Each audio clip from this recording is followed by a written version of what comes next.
Hi, my name's Helen Watts and I'm the author of No Stone Unturned, which is published by Bloomsbury. I'm going to read you a short extract from the book, which is Chapter 2, set in July 2012.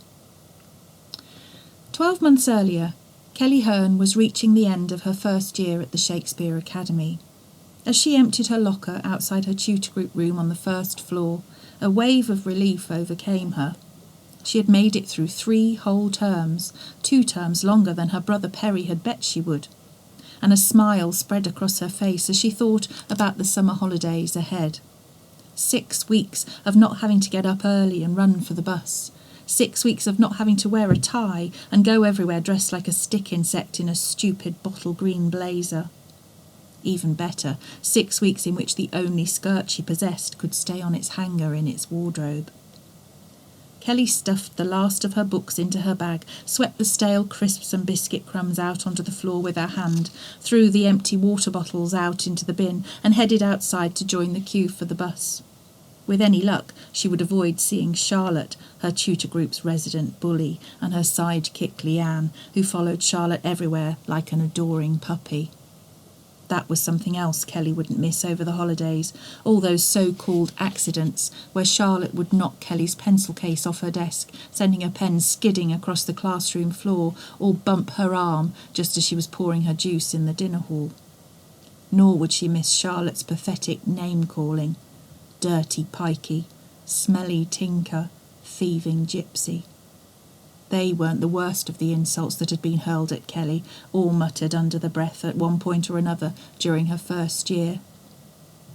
Although she never gave Charlotte the satisfaction of seeing it, the bullying upset Kelly. She knew she ought to report it, but she didn't want to draw attention to herself.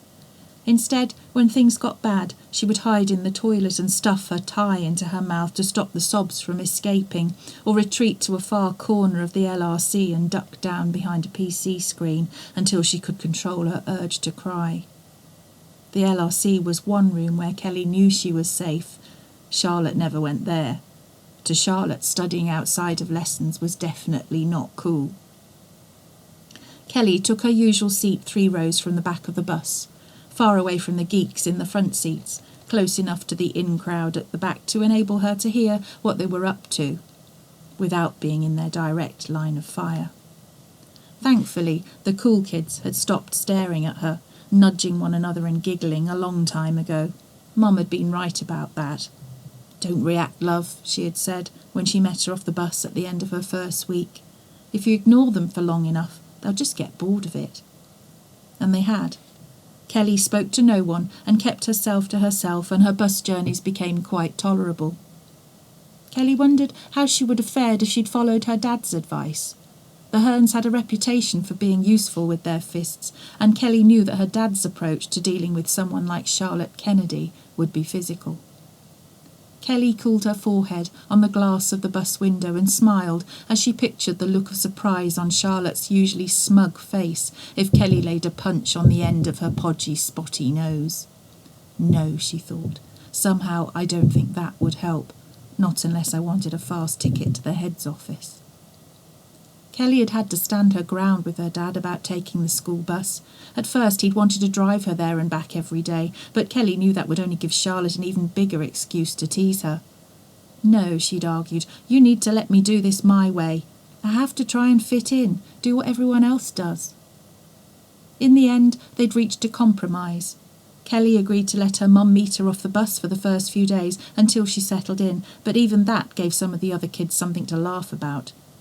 Thankfully, Mum saw how uncomfortable Kelly felt and soft-talked Dad until he relented and let Kelly walk home from the bus stop unchaperoned. It wasn't nice being an outsider. It was a lonely place to be, and as she watched the streets of Stratford-upon-Avon make way for the fields and hedgerows lining the lanes leading towards Wilmcote, Kelly felt more than a little sorry for herself. She'd found a way to survive school, but after a whole year, she hadn't made any friends. The Shakespeare Academy wasn't like any of the primary schools she'd been to, where everyone was kind and the other children didn't seem to care where or how she lived. She did like her form tutor, though. Could she count on him as a friend? Yeah, why not? Good old Mr. Walker. He was also Kelly's history teacher, and quite early on he'd told her that he considered himself a bit of a traveller too. His father had been in the military and had been stationed all over the world, so as a child Mr. Walker had never stayed in one place or at one school for very long. Secretly, Kelly thought Mr. Walker looked pretty hip, considering he must have been nearly 50. He rode a motorbike to school and arrived each day clad in black leather.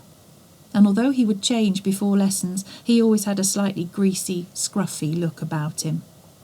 Kelly liked that. He wasn't perfect.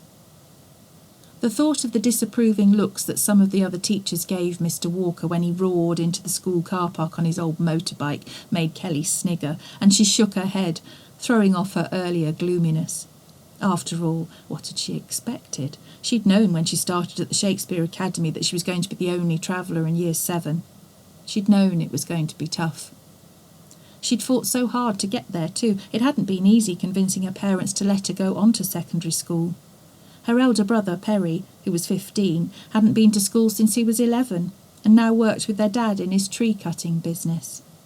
That was the norm in her family. Boys went to work with their dads, and girls learned to clean and cook with their mums. That was just the way it was.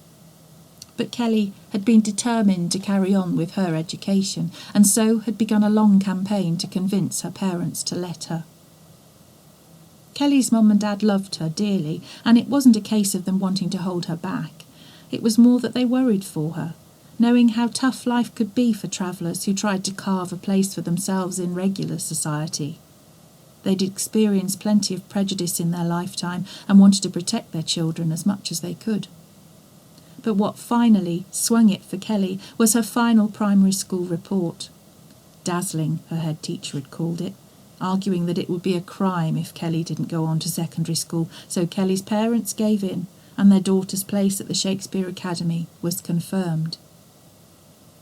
As the school bus came over the humpbacked railway bridge into Wilmcote and pulled up at her stop, Kelly thought of all the lovely long walks she would have time for over the summer with her dog Tyson. She hurried to the front of the bus and got off without a backward glance at her schoolmates. She sucked in the fresh air and heard the whoosh of the bus's doors as they closed behind her. 6 weeks of freedom had just begun.